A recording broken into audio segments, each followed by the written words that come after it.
नमस्कार साथियों, यूगो exam online में आप सभी का स्वागत है। आज हम यूपी टेट के मोस्ट इंपोर्टेंट क्वेश्चंस हल करेंगे। उससे पहले अगर हमारे चैनल पर नए हैं तो चैनल को सब्सक्राइब कर लें, जिससे कि आने वाली वीडियो आपको मिलती रहे। तो चलिए शुरू करते हैं।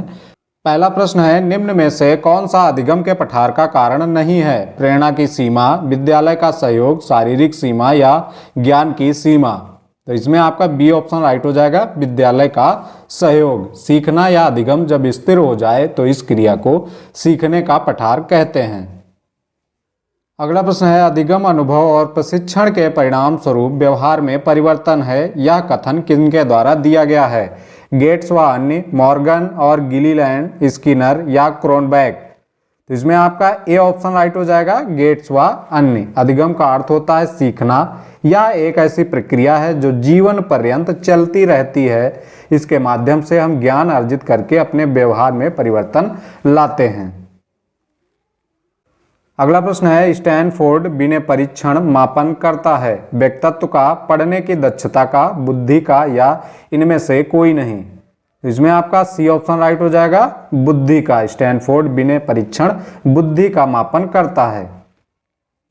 अगला प्रश्न है, अंतर्मुखी व्यक्तित्व एवं बहिर्मुखी व्यक्तित्व का वर्गीकरण किसने किया है? फ्राइड ने, जुंग ने, मन ने या आलपोर्ट ने। तो इसमें आपका बी ऑप्शन राइट हो जाएगा, जुंग ने। और ये कहाँ के रहने वाले थे? तो ये स्विट्जरलैंड के मनोवैज्ञानिक थे। अगला प्रश्न है, बच्चों के सामाजिक विकास को प्रभावित करने वाले कारक हैं? आर्थिक तत्व, सामाजिक परिवेश जन्य तत्व, शारीरिक तत्व या वंशानुगत तत्व। इसमें आपका बी ऑप्शन राइट हो जाएगा, सामाजिक परिवेश जन्य तत्व। बच्चों के सामाजिक विकास को प्रभावित करने वाले कारक मुख्य रूप से सामाजिक परिवेश जन्य तत्व होता है। अगला प्रश्न है, निम्न में से कौन सा शारीरिक विकास का एक प्रमुख नियम है? मानसिक विकास से भिन्नता का नियम, अनियमित विकास का नियम, द्रुतगामी विकास का नियम या कल्पना और संवेगात्मक विकास से संबंध का नियम। तो इसमें आपका सी ऑप्शन राइट हो जाएगा, द्रुतगामी विकास का नियम।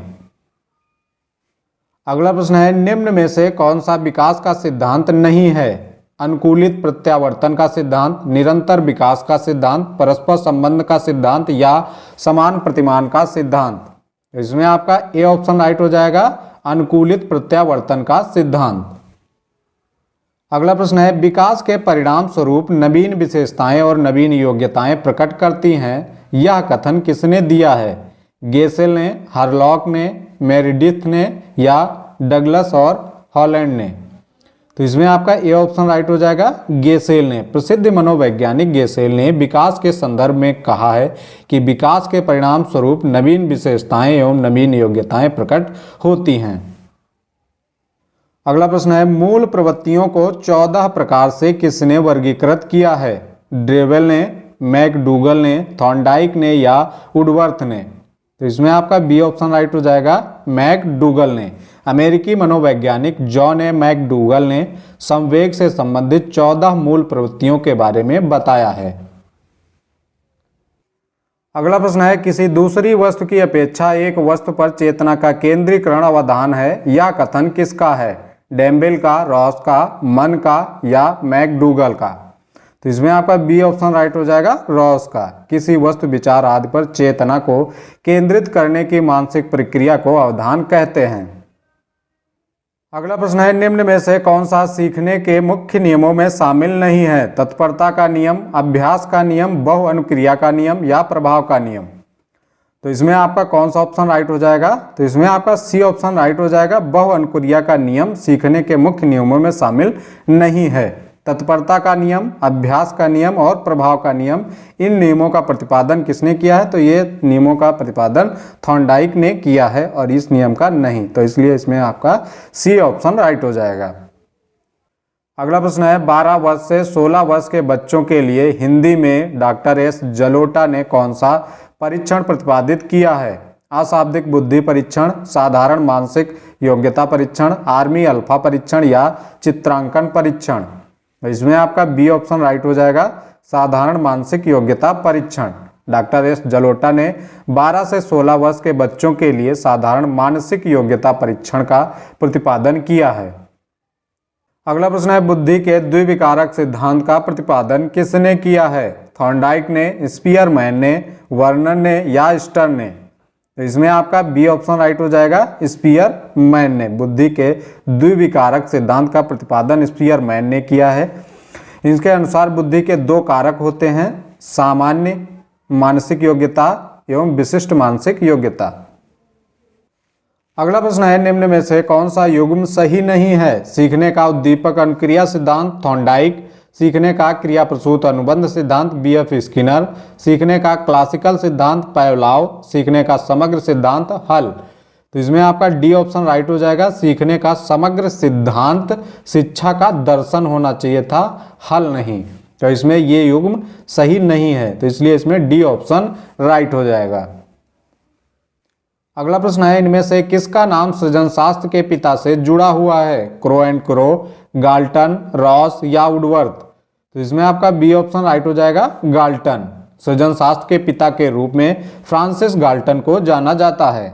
अगला प्रश्न है, हिंदी भाषा में कितनी बोलियां हैं? 15, 25, 18 या 22। तो इसमें आपका सी ऑप्शन राइट हो जाएगा, 18। हिंदी भाषा में 18 बोलियां हैं, वहीं 5 उपभाषाएं हैं। अगला प्रश्न है, भारतेंदु युग में निकलने वाली पत्रिका युग्म है? कवि वचन सुधा, हिंदी प्रदीप, सरस्वती माधुरी, कल्पना ज्ञानोदय, आशु भाषण। इसमें आपका ए ऑप्शन राइट हो जाएगा, कवि वचन सुधा, हिंदी प्रदीप। अगला प्रश्न है, तद्भव पत्रिका के संपादक का नाम है? लीलाधर जगुड़ी, विश्वनाथ प्रसाद तिवारी, हरे प्रकाश उपाध्याय या अखिलेश।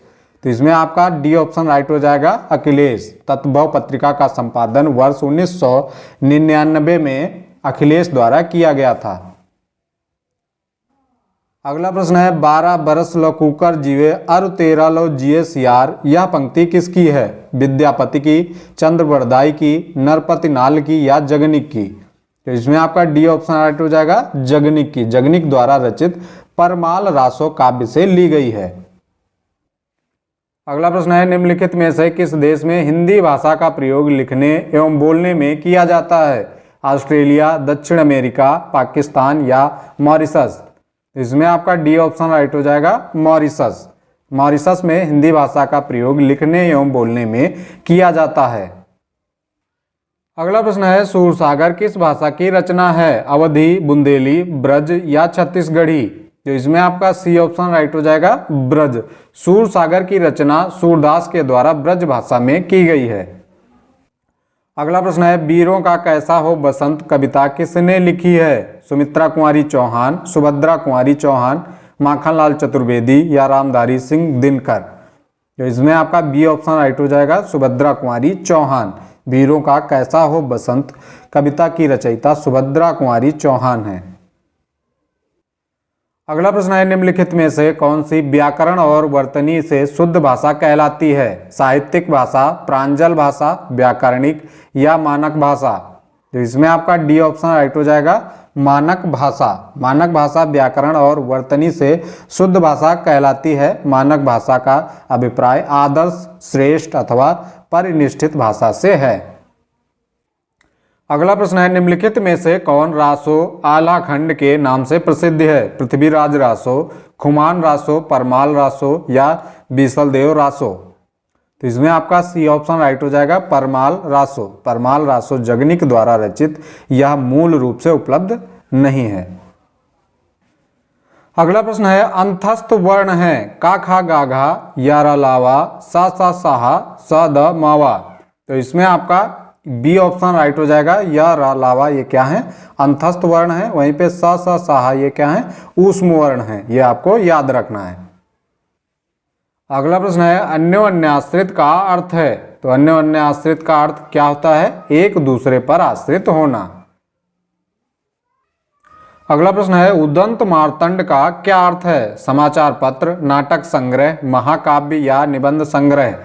तो इसमें आपका ए ऑप्शन राइट हो जाएगा, समाचार पत्र। उदंत मार्तंड साप्ताहिक हिंदी प्रथम समाचार पत्र है जो 30 मई 1826 को प्रकाशित हुआ था। अगला प्रश्न है, गद्य यदि लेखकों की कसौटी है तो निबंध गद्य की कसौटी है, यह कथन किसका है? भारतेंदु हरिश्चंद्र का, रामचंद्र शुक्ल का, महावीर प्रसाद द्विवेदी का या रामविलास शर्मा का। तो इसमें आपका बी ऑप्शन राइट हो जाएगा, रामचंद्र शुक्ल का। अगला प्रश्न है, भाषा का आरंभ किससे होता है? शब्द से, ध्वनि से, अर्थ से या स्वरूप से? तो इसमें आपका बी ऑप्शन राइट हो जाएगा, ध्वनि से। भाषा का आरंभ ध्वनि से होता है। अगला प्रश्न है, सतत एवं व्यापक मूल्यांकन का अर्थ है सभी विषयों का मूल्यांकन, सह शैक्षिक क्षेत्र का मूल्यांकन, शैक्षिक एवं सह शैक्षिक क्षेत्र का मूल्यांकन या शैक्षिक क्षेत्र का मूल्यांकन? तो इसमें आपका सी ऑप्शन राइट हो जाएगा, शैक्षिक एवं सह शैक्षिक क्षेत्र का मूल्यांकन। सतत एवं व्यापक मूल्यांकन का अर्थ होता है शैक्षिक एवं सह शैक्षिक क्षेत्र का मूल्यांकन। इसमें सी ऑप्शन आपका राइट हो जाएगा। आज की वीडियो कैसी लगी कमेंट बॉक्स में जरूर बताएं। मिलते हैं अगली वीडियो में, तब तक के लिए जय हिंद।